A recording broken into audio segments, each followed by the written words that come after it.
من الشيطان الرجيم.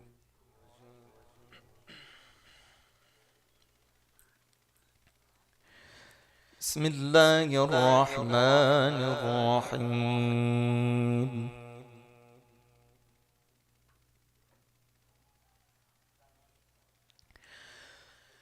وأزلفت الجنة للمتقين غير بعيد.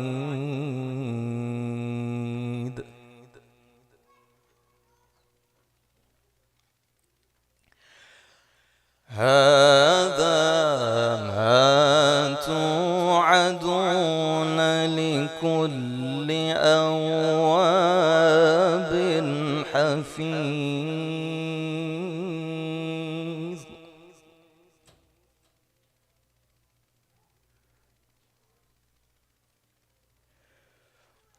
من خشي الرحمن بالغيب وجاء بقلب منيب.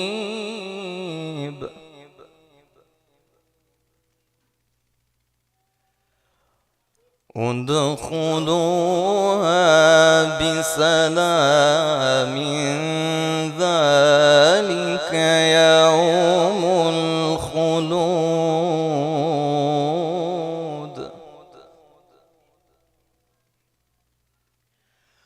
لهم ما يشاءون فيها ولدينا مزيد.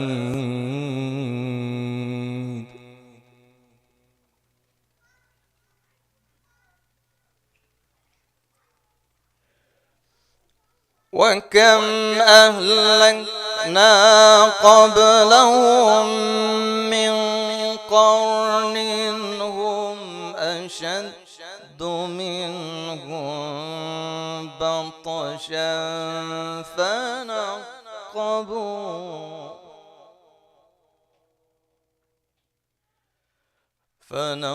فنقبوا في البلاد هل من محيص.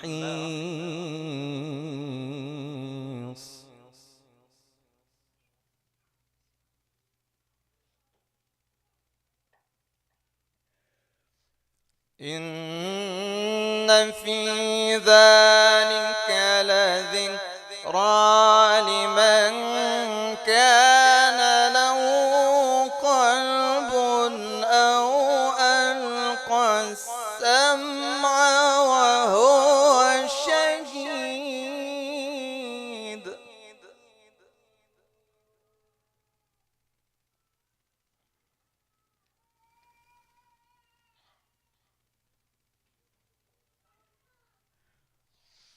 ولقد خلقنا السماوات والأرض وما بينهما في 6 أيام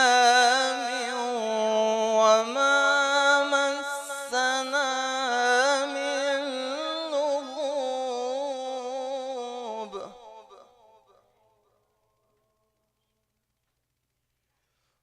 فاصبر على ما يقولون وسبح بحمد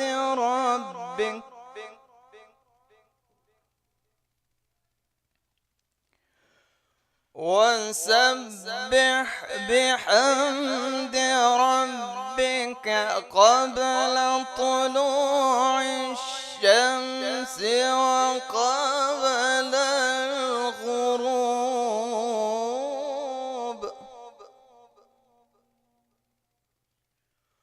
ومن الليل فسبحه وأدبار السجود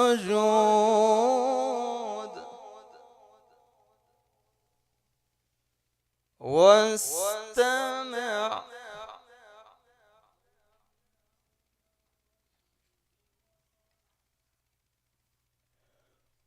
واستمع يوم ينادي المناد من مكان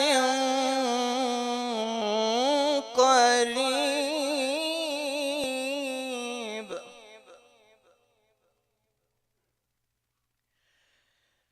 يوم يسمعون الصيحة بالحق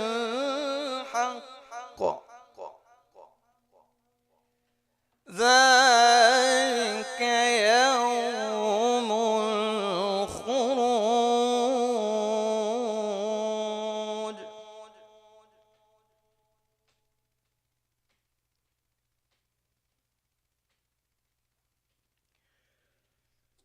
ذلك يوم الخروج إنا نحن نحيي ونميت وإلينا المصير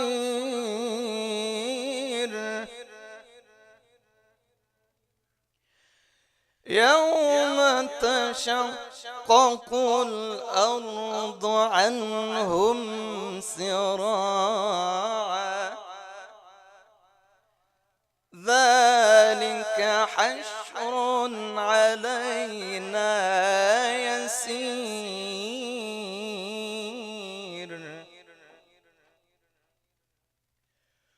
نحن أعلم بما يقولون وما أنت عليهم بجبار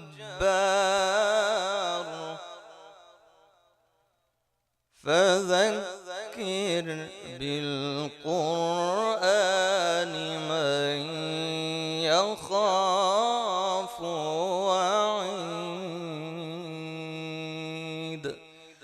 صدق الله العلي العظيم.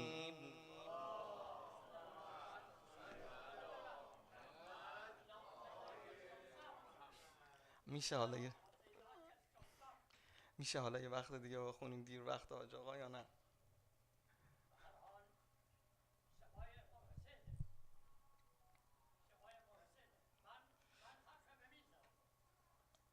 حاج خانم میگن که امشب فرصت نداریم، حالا انشالله یه موقع دیگه میخونیم انشالله. برای سلامتی حاج آقای صلوات بفرست.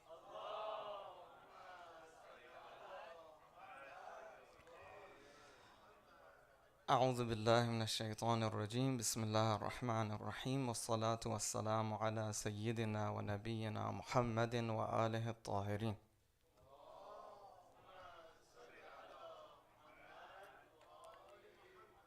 I don't think we have any special announcements for tonight. Hajj, is there anything that I should announce?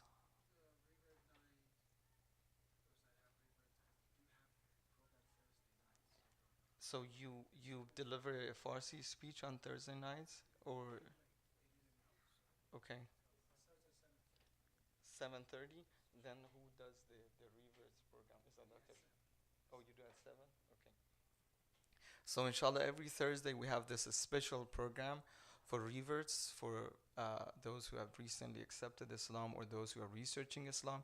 And by the way, Ajah, I just learned that there is a program they offer teachers for these reverts, so you can talk to Hajj Hussain, inshallah. If any of these folks, or if you know of anyone, any revert who may need a mentor, a teacher to support them, inshallah we can coordinate as well. I see sister back there too. So if you know of anyone who may need a mentor, a religious mentor, we can help to connect them with them, inshallah. But the Reverse program meets every Thursday at 7 p.m. Inshallah. This is online one-to-one basis. Okay, so it's this one-to-one with a scholar. Inshallah, remotely you can connect with them, inshallah. And then there is a Farsi speech right after that, before Dua Kumail here every Thursday. Our bi-weekly youth night, we just had it last night, so we'll have it not the coming week, the week after, inshallah. And as always, we need your generous donations and support. I think the registration for IA school will start in early August, so stay tuned for details of that. And what is it? Next week, inshallah, we'll give you more details. And then school will start in early September, inshallah. Without any further ado, let's welcome our respected scholar, Hujjatul Islam wal Muslimin, Sayyid Abbas Razavian, with Allah salawat ala Muhammad wa ala Muhammad.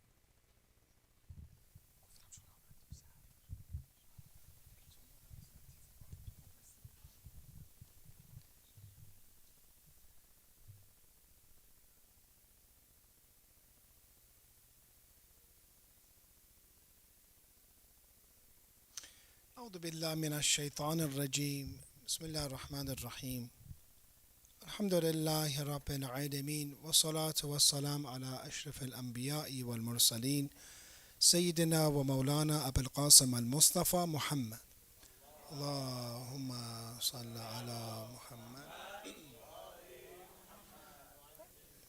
وعلى أهل بيته الطيبين الطاهرين ولعنة الله على أعدائهم إلى يوم الدين.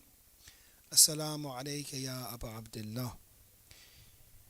We continue mourning for Imam Hussein and dedicating these lectures to Imam Hussein alayhi salam in the month of Muharram and Safar. However much you investigate the day of Ashura, you realize that it is an ocean, it is a university that builds one person. And you've seen throughout history those that loved Imam Hussein alayhi salam and truly benefited from the lessons of Ashura, they have become the most complete, they have become the best of people.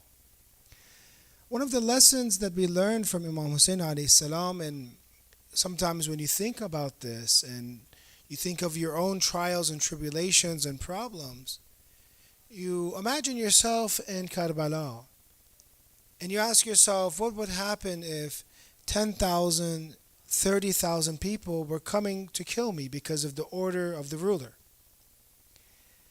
And I had at that time my family with me, my, for example, sisters with me, my wives with me, my children with me, and I only had maybe 72 or 100 people. What would I do? Would you lose hope? Would you, for example, have fear? You have not eaten for many days. You do not have access to water. If you look at Ashura of Imam Hussein alayhi salam, all the factors of despair are there for a person to lose hope. Outnumbered, thirsty, hungry, and with family. And other factors. So therefore, how come Imam Hussein alayhi salam did not lose hope? And what can we learn from Abu Abdullah? Because we are facing a big problem in today's world, is that many people are losing hope with the smallest of trials and tribulations. And many times you'll see, for example, one person, he wants to get married with someone, they lose hope, they say no to him, they lose hope. They have an entrance exam, the SATs for example, and they lose hope. They get a bad grade, they lose hope. Right now, by the way, they say that the SATs are back, and it seems like California does not even have enough allocation or slots. They have to go to Arizona or something like that. So you want a job, you want to work for this company, they don't give it to you. We all have issues and problems that we face, that there will be failure, and we might get into despair. But we need to learn from Imam Hussein an important lesson. And that is the army of Imam Hussein alayhi salam is the army of hope. And then I ask you, what happened now after 1400 years? Who was successful? Was Yazid successful? Or was Abu Abdullah alayhi salam successful? Whose remembrance is so clear and so vivid. Sometimes we ask, for example, the reverts, what did you think of Muharram? They say that for me, it was in a way astonishing to know that you are mourning for something that is 1400 years ago, but it's as if it happened yesterday. You know, there's this brother in Southern California, a very tough brother. He became Muslim Shia, he was in prison. But he was an expert at martial arts. So he had no problem in prison whatsoever. Probably the prisoners had a problem with him. He was an expert. He comes out of the prison. He goes to Majlis of Imam Hussein alayhi salam. And he's wondering, he's new to Islam, he's wondering what's going on. And he sees people crying. He asks, what's going on? What happened? Why are you crying? He said, they killed Hussein ibn Ali. They killed. He says, then stop crying. What are you doing? Let's go get the person that killed him. Let's go get him. And they tell him that this happened 1400 years ago. It's not happening today, yesterday. He thought the way that you mourn for Imam Hussein and the way that the world mourns, not only one culture, Iranians, or for example, Africans, or those that are in Asia, for example, Desis, or Arabs, for example. Everyone sincerely mourns and cries for Imam Hussein alayhi salam. In a way that you feel that Ashura happened as if it happened today. So the remembrance of Imam Hussein is very clear for us. And our connection to Ashura is very clear. But what we have to do is to learn more, benefit more. Don't think that I've worn black, I've cried, I've given food. This has been a very good Muharram for me. This has been a very good Safar for me. No. The entire point of all of this is to take you to the camp of Imam Hussein alayhi salam, to make you Husseini, to get the akhlaq and ethics of Imam Hussein, to get the outlook of life that Imam Hussein alayhi salam had, to make you hopeful so that you can work hard. As we have in 2 times in Ziyarat Ashura from Imam Bagha alayhi salam, it is connected to serving and getting vengeance for Imam Hussein through who? Imam Mahdi, the Imam of the age. So Ashura for us is alive, the lessons are alive. You have 1 month, 2 months to do tarbiyat of yourselves, to get ready to be a good soldier for Imam Mahdi. A soldier, do we mean just someone just brave? No, a soldier, the best companion of Imam Mahdi is who? Who do you think is the best companion? The best companion of the Imam of the age, Ajjallahu Ta'ala Farajahu Sharif, is the one that is the most similar and shabih to Imam Zaman. If you, during this Ashura, you take 1 step and become more similar to the Imam of the age, know that Ashura for you has become something fruitful.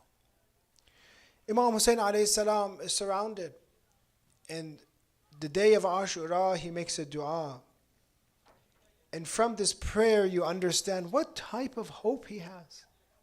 How can you have hope, we said, when all the factors of despair are there? Allahumma anta thiqati fi kulli karbin wa raja'i fi kulli shitta. O Lord, I depend on you in every affliction, and I am hopeful of your blessings in every hardship. Imam Hussein mentions having raja and hope.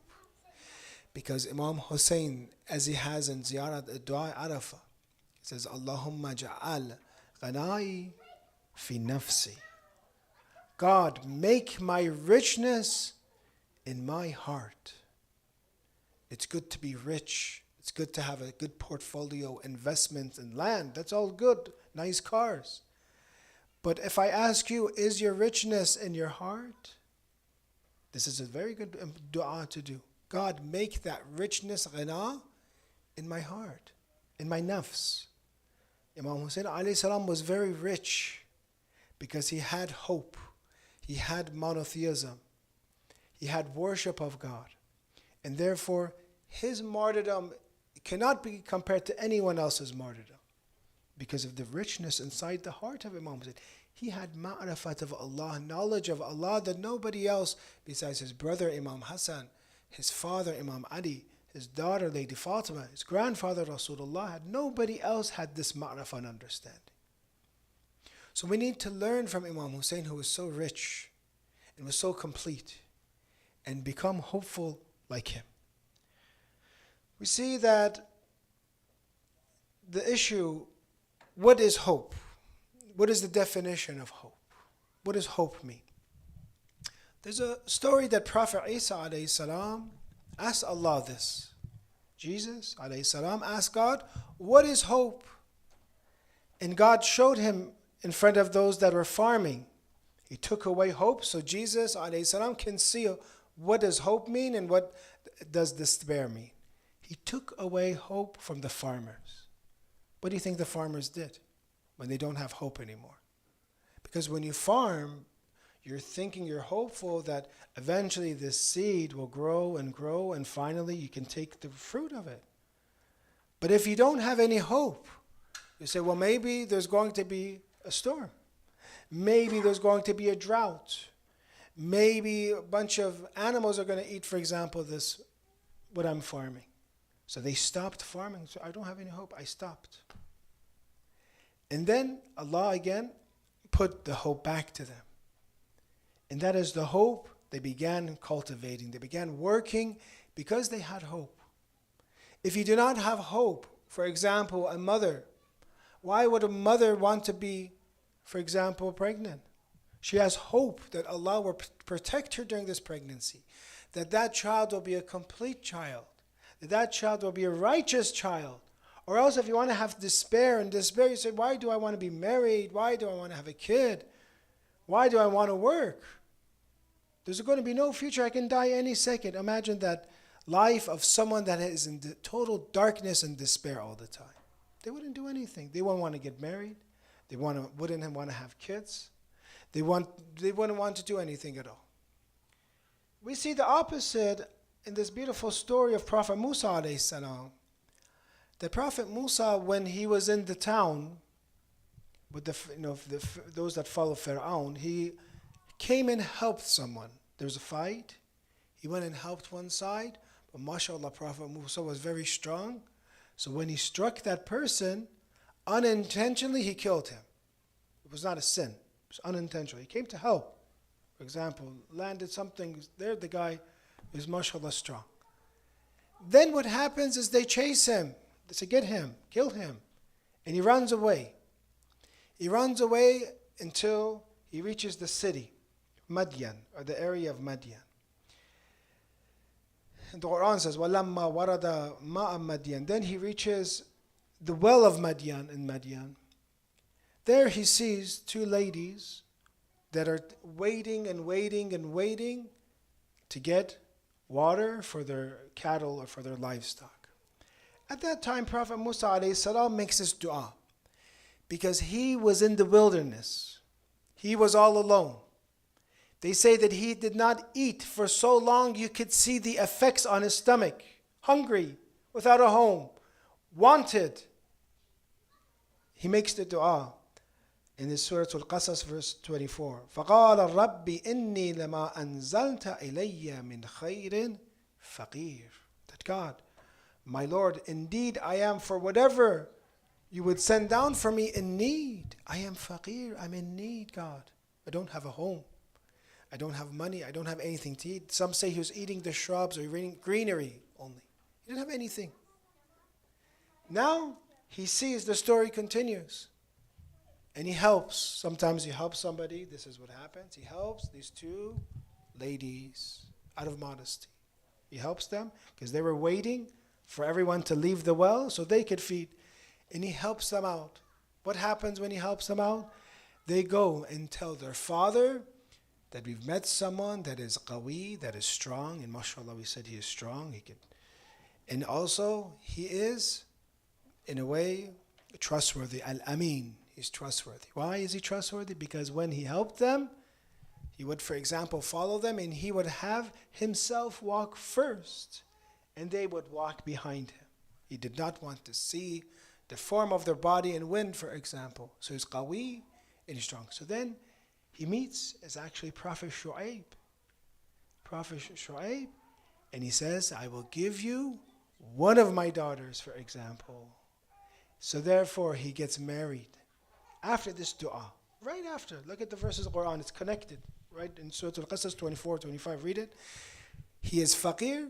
He says, Allah, I need help. I don't have a place to stay. I don't have food, for example. I'm completely in need. He gets married. He gets a home. And who's his father-in-law? A prophet. His wife is now modest, daughter of a prophet. And Prophet Musa alayhi salam has a great life from that. So therefore you see that many of us, we need to have hope. And that time that it is in our lives, maybe if you look at your lives right now, what favors God gave you? Where were you? Where did you start from? If you are, for example, a student now, where did you start? You didn't have any knowledge. You didn't know anything. Allah gave you knowledge. Allah gave you teachers. Allah gave you those good grades. Maybe you didn't have any financial support and you were hungry and you needed food and Allah provided for you, and now you're eating, and now you're supporting, financially secure. You're not married, you're wondering who would marry me, for example. And you found a spouse for yourself, and now you're married, you have kids, you have grandchildren. Just think of the bounties of Allah. Where does all of this come from? Hope. The Prophet Musa alayhi salam is a great example of one. He called Allah that I am faqir, Allah, but did he lose hope? He did not lose hope. Tradition tells us how hopeful we should be. This beautiful tradition that is very elaborates on how we should have hope in God. The tradition has kun from Imam Ali. Kun lima tarju arja minka lima tarju. What does this mean? Kun lima tarju, kun lima la tarju, be to that thing that you have no hope. Sometimes you don't have hope in something. You're just like, nothing's going to happen. You don't have hope. That thing, that time when you don't have hope, be arja minka lima tarju. Be have more hope to that thing that you do have hope. The example in the tradition is Musa alayhi salam, he went out to get firewood, for example. It's cold. He went out to get firewood, the tradition has, same tradition. لِأَهْلِهِ نَارًا. So he didn't have hope, for example, in becoming a prophet. He didn't have hope maybe in getting that firewood even. But the tradition is to have more hope in that thing that you do not have hope. And he came back. Where did he go? What happened when he came to get fire? He met Allah. He became Kalimullah. He became a prophet. And then when he threw his staff, would become, for example, a serpent. He had performed miracles. So have more hope to that thing that you don't have hope. 2, the story of Malaka Saba, Queen Saba. She came to take the thread of Prophet Sulaiman, to have peace with Prophet Sulaiman, so that his kingdom does not bother her kingdom. She was afraid. Has a meeting with Prophet Sulaiman. She doesn't even think in the back of her mind what would happen, what greatness could happen. What is she looking for? Peace. But what happens to her? Tradition says, she came back and فَأَسْلَمَتْ مَعَ سُلَيْمَانَ. She became a Muslim. And how good was that for her?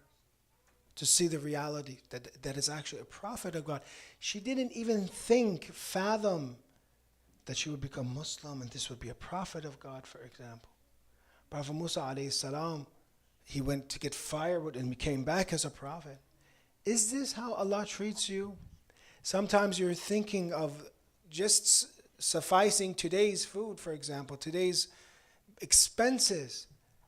And you come back and actually have 10 years, 100 years of your expenses with some business deal or some contract that you have. Allah is very good to us. The problem is we forget.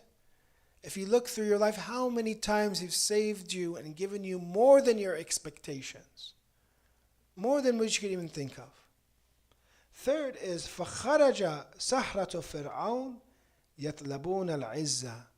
Then those that came to challenge Musa, they came forth to bring Prophet Musa down. And it says, but what happened? فَرَجَعُوا مُؤْمِنِينَ. They did not even think they're going to challenge Musa alayhi salam. They just want to get the money of Pharaoh. That is what they have hope. But it says, have more hope in that thing that's unexpected, that you can't even think about.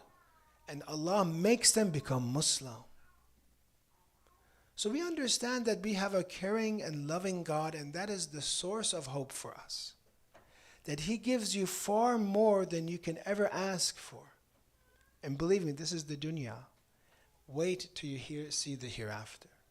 See how He treats you in the hereafter. When we say all of God's mercy, one part of it is in this world. Whenever animal was compassion to animal, insect to insect, human to human, one part of His mercy. Tradition has 99 parts of mercy will be in the hereafter.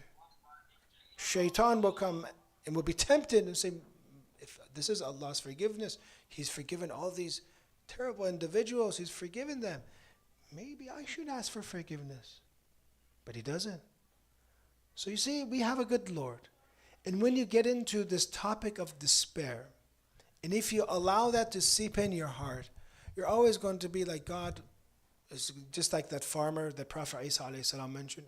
Why do I need to farm? Why it's going to be destroyed? Hurricanes are going to come, tornadoes are going to come, insects are going to come. I won't do anything. But that person that has hope says, I will farm, but I'll say, tawakkul ala Allah. I have reliance on Allah.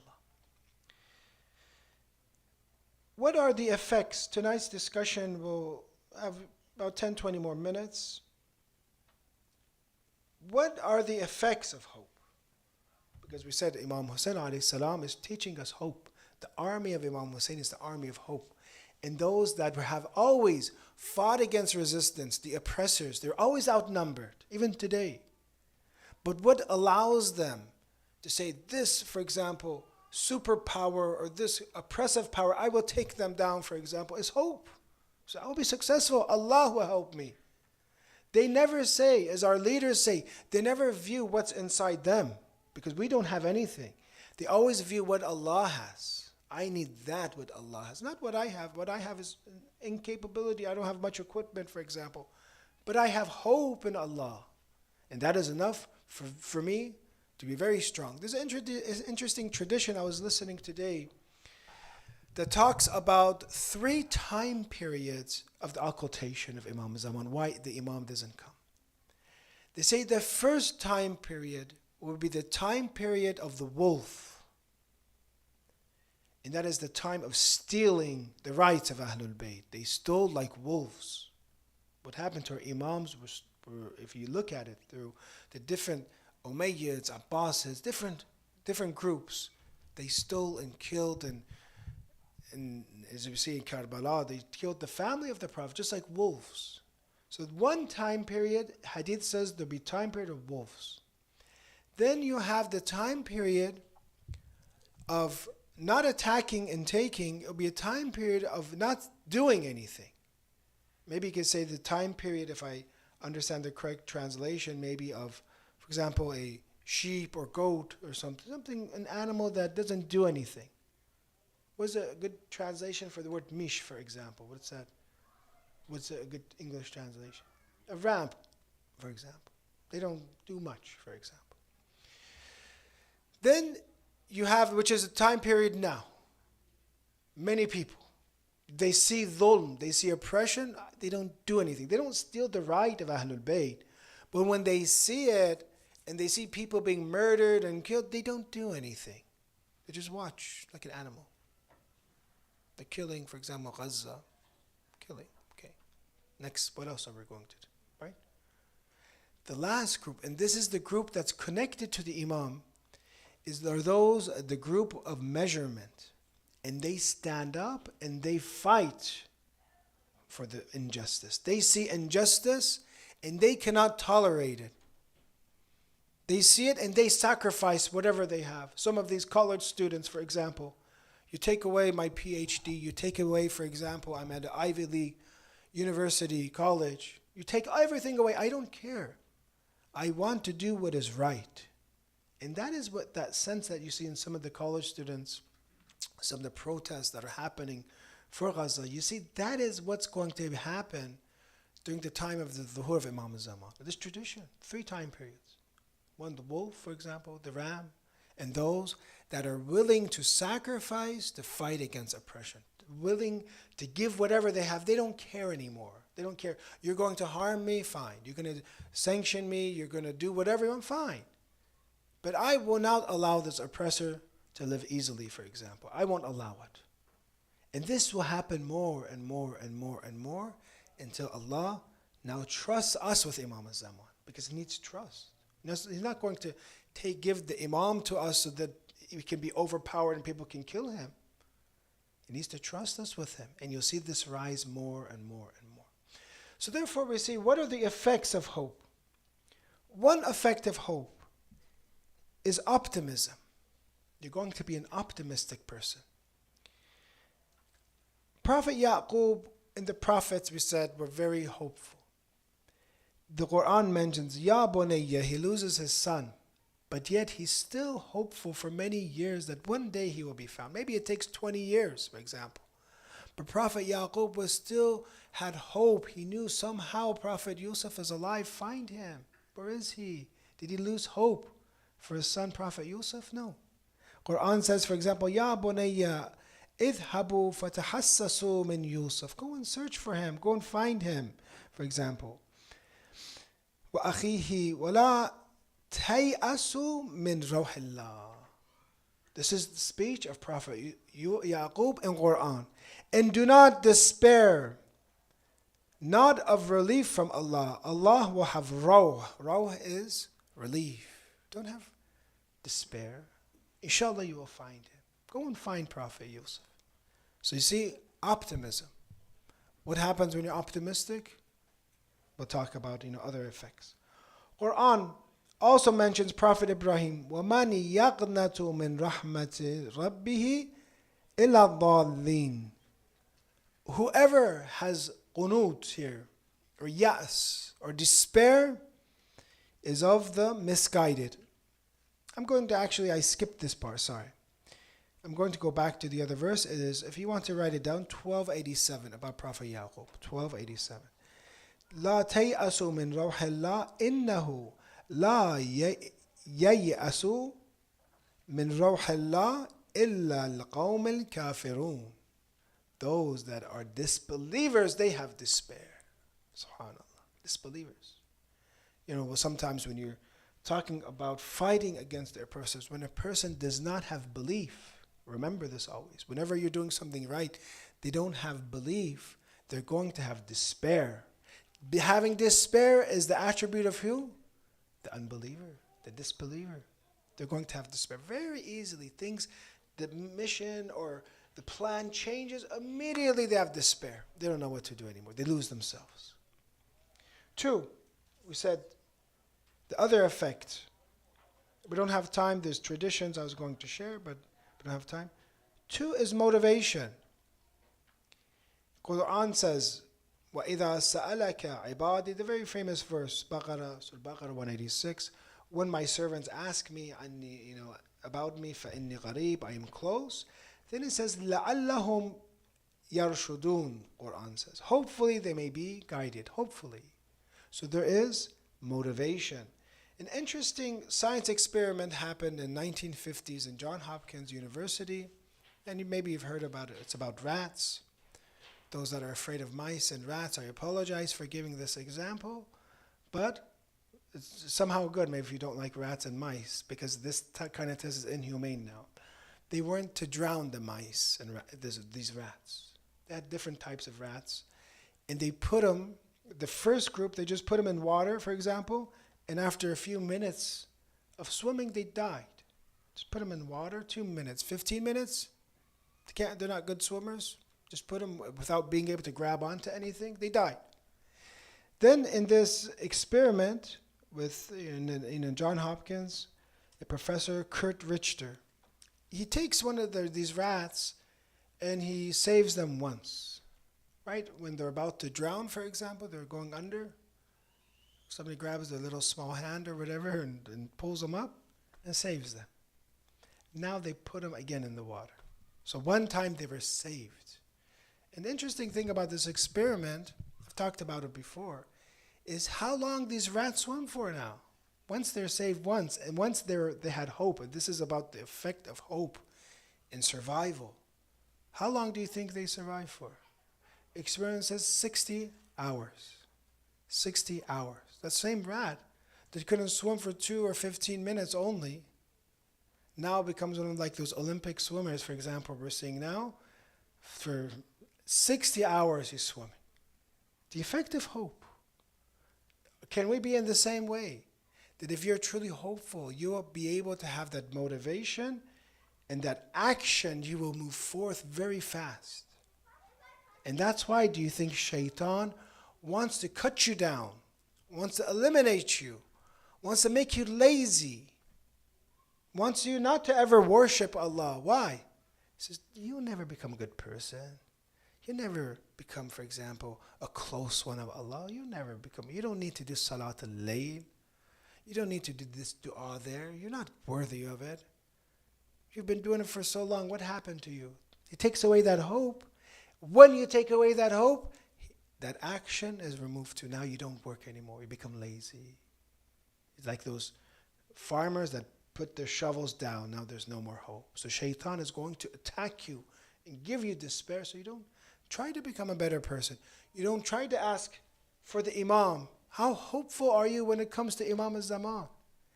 Be so hopeful. Don't put a time. Don't say, inshallah, next Friday it comes. It says, be so hopeful. Right now Imam comes. Have that much hope. Sometimes you think about, I have a trip next year. Did you ever say, well, maybe the Imam will have Dhuhr by next year? Possible, right? Why do you have despair when it comes to Dhuhr? What if you truly had hope that every minute the Imam could come? How hard would you work? How hard would you work for the Imam? The third is patience. We'll be ending. إِنَّ الَّذِينَ قَالُوا رَبُّنَا اللَّهُ ثُمَّ اسْتَقَامُوا تَتَنَزَّلُ عَلَيْهِمُ الْمَلَائِكَةُ. Angels come for them. They have patience. لَا تَخَافُوا وَلَا تَحْزَنُوا. Don't be afraid. Don't have grief. Angels come. Gives you patience. Those that say, Rabbuna Allah. Those that say this hopefully. The fourth is ease. As we say in Quran, we read, مَعَ الْعُسْرِ يُسْرًا. After hardship, there is ease. إِنَّ مَعَ الْعُسْرِ يُسْرًا. Quran says, after there's hardship, there is ease. After there's hardship, there is ease. A person that has hope will be calm. Have you ever been on a flight and there's a little bit of turbulence? When you don't have hope, you see these wings and they're flexing like this. Like, wait a minute, that's going to break. But you don't. That person has hope. I'm in Allah's hands. Hopefully Allah is protecting me. These engineers hopefully knew what they're doing. For example, this wood is flexible enough to take that turbulence.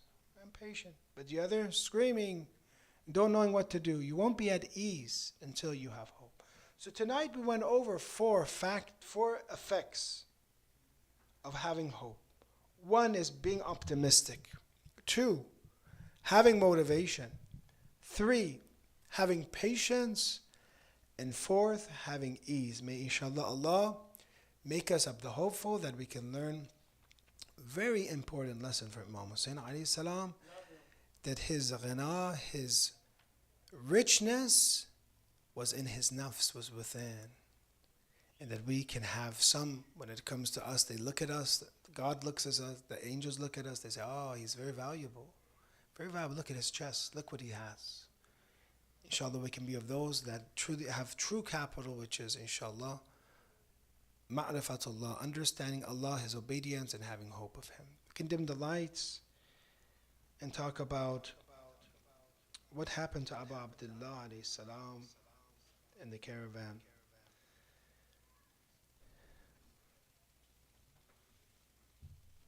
Remember that we intellectually remember Imam Hussein, and also through emotions. And these emotions are very important. These emotions is what takes it and allows us to have this special connection to Imam Hussein alayhi salam. Practice learning how to cry for Imam Hussein. I'm telling myself, practice to be a khadim of Imam Hussein, to be a servant of Imam Hussein alayhi salam. It takes work. Lady Zainab alayhi salam, this time period is the time period we mourn and remember Lady Zainab, the daughter of Imam Ali alayhi salam.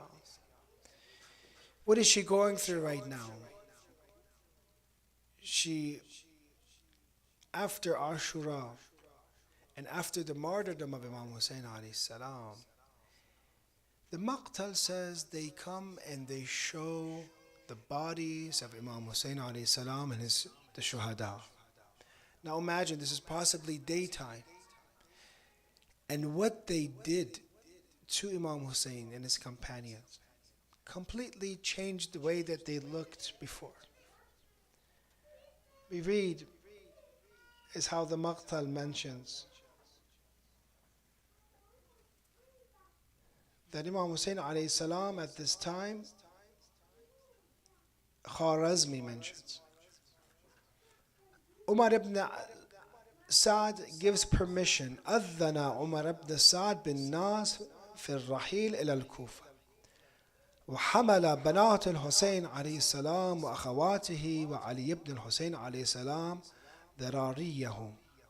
Now it's the time for the daughters of Imam Hussein, the sisters of Imam Hussein, and Ali ibn al-Hussein to pass by the martyred and mutilated bodies of the Shuhada. Kharazmi narrates, فَلَمَّا مَرَّ بِجُثَّةِ الْحُسَيْنِ عَلَيْهِ السَّلَامِ وَجُثَّةِ أَصْحَابِهِ. And now the ladies, they pass by the body of Imam Hussein. What type of body? A body that the hooves of the horses crushed. The body that is now without a head, is headless, is beheaded.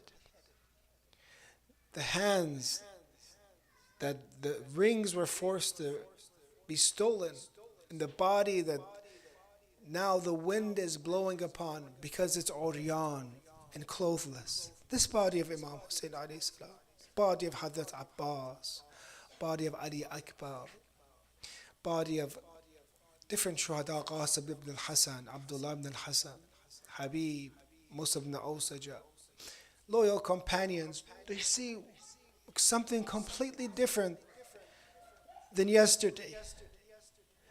The Maqtal mentions وَصَاحَةَ النِّسَاء. They begin to cry and scream, the ladies of Bani Hashim. I want you to take yourself to this part in this Maqtal and this Rosa that Lady Zainab, Kulthum, Ruqayya, different sisters of Imam Hussein alayhi salam and different daughters of Imam Hussein alayhi salam now look at this body and these ladies are screaming. There it says Sahat al-Nisa وَلَطَمْنَا وُجُوهَهُنَّ. They begin to strike their faces. This comes from the word lutmiya as we have today. Lutmiya, latamna means to strike yourself. If you ask, why do I hit myself? You say, I want to do what Lady Zainab did. I want to do what Kulthum did. I want to hit myself for Imam Hussein. They begin to hit themselves. Here it is recorded that Lady Zainab comes. And she's part of this group and says, وَصَاحَةَ Zainab alayhi salam, Ya Muhammada. The first person she calls for is Prophet Muhammad. Prophet, look at what they did. These are your Muslims. These are the ones that are following your religion. Why did they mutilate the body of your grandson like this? Ya Muhammada, Salla alayka malika as-sama. Peace and salutations upon you, the angels upon you, O Rasulullah.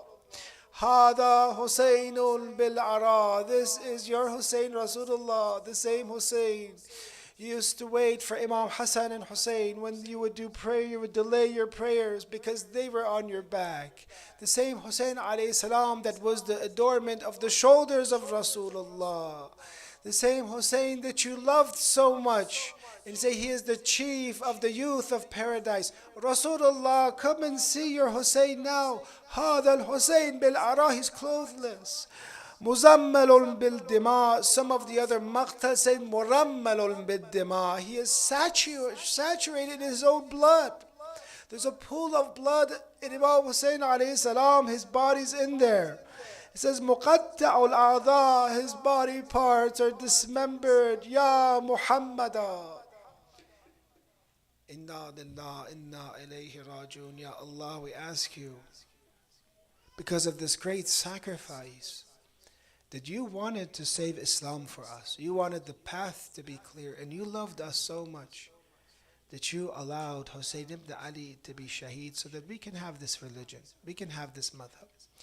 We ask you, inshallah, that we can be trustworthy people when it comes to carrying the message of Imam Hussein alayhi salam, spreading the nur and light of the message of Islam, inshallah.